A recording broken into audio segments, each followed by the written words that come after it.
Welcome everyone. Let's continue the 8th chapter from the book Richest Man in the Babylon. Late that afternoon, I reached a rough country as uninhabitable as the desert.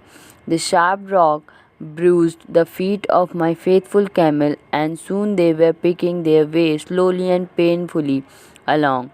I met neither man nor beast and could well understand why they shunned this inhospitable land. It was such a journey, for then on a few men lived to tell of day after day we ploughed up along. Food and water gave out. The heat of the sun was merciless. At the end of the ninth day, I slid from the back of my mount with the feeling that I was too weak to ever remount and I would surely die. Lost in this abandoned country, I stretched out upon the ground and slept, not waking until the first gleam of daylight.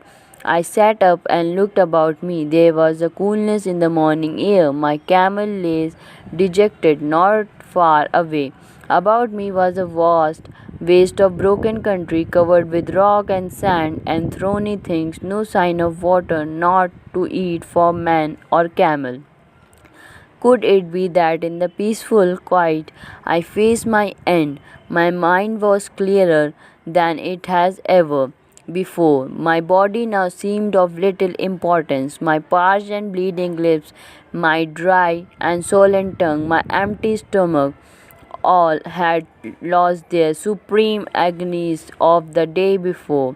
I looked across into the uninviting distances, and once again came to me the question, I the soul of a slave or the soul of a free man?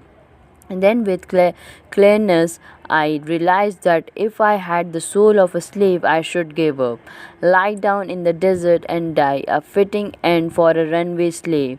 But if I had the soul of a free man, what then? Surely I would force my way back to Babylon, repay the people who had trusted me, bring happiness to my wife who truly loved me, and bring peace and contentment to my parents, the depth are thin enemies who have run the out of Babylon. Syra has said, yes, it was so. Why had I refused to stand my ground like a man?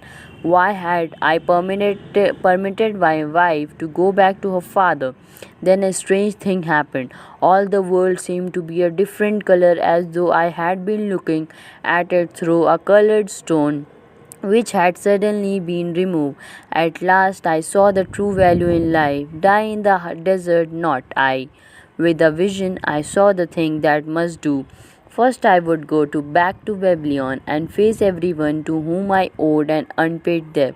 I should tell them after years of wandering and misfortune, I had come back to pay my debt as fast as the God would permit. Next, I should make a home for my wife and become a citizen of whom my parents should be proud.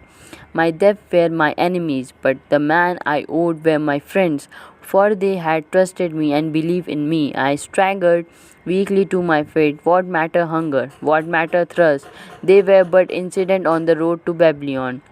Within me surged the soul of a free man going back to conquer his enemy and reward his friend. I thrilled with the great resolve. The glazed eyes of my camel brightened at the new note in any husky voice. With great effort, after many attempts, they gained their feet with pitiful perseverance. They pushed on toward the north, where something within me said we would find Babylon. We found water. We passed into a more fertile country, where were grass and fruit. We found the trail to Babylon because the soul of a free man looked at life as a series of problems to be solved and solves them, while the soul of a slave whines, what can I do, whom am but a slave? How about the tankard? Those the empty stomach made the head extremely clear. Art ready to take the road that lead back to self-respect. Can't thou see the world in its true color? Hast thou the desire to pay the honest debt, however many they may be, and once again be a man respected in Babylon?